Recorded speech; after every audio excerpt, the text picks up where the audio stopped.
Finally Telugu Titans అయితే బెంగుళూరు బుల్స్‌తో జరిగిన మ్యాచ్‌లో తెలుగు టైటన్స్ గెలిచింది.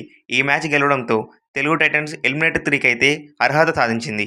ముఖ్యంగా ఈ మ్యాచ్‌లో భరత్ హూడా అండ్ విజయ్ మాలిక్ మంచి పర్ఫార్మెన్స్ అయితే ఇచ్చారు. కోచ్ వాళ్ళపై పెట్టుకున్న నమ్మకాన్ని ఎక్కడా తగ్గకుండా నిలబెట్టుకున్నారు. ఈ మ్యాచ్‌లో టైటన్స్ టీమ్ ఒక గుడ్ మూవ్ అయితే చేసింది. అదేంటంటే చేతన్ సాహుని ప్లేయింగ్ 7లో తీసుకురావడం. ఇది ఒక గుడ్ మూవ్ అని చెప్పుకోవాలి టైటన్స్ టీమ్ నుంచి. అండ్ అటువైపు బెంగళూరు బుల్స్ నుంచి కూడా అలీరజా మిర్జాన్ అయితే చాలా మంచి పర్ఫార్మెన్స్ అయితే ఇచ్చాడు. తన ఆట దూకుడుతో తెలుగు టైటన్స్కి మంచి పోటీ అయితే ఇచ్చారు. అండ్ టైటన్స్ ఈ మ్యాచ్ గెలవడంతో ఎలిమినేటర్ 3కి అయితే అర్హత సాధించింది. ఎలిమినేటర్ 3 అనేది అక్టోబర్ 28న జరగనుంది. తెలుగు టైటన్స్ అయితే ఎలిమినేటర్ 3 అనేది ఎలిమినేటర్ 2 గెలిచిన వాళ్ళతో ఆడతారు.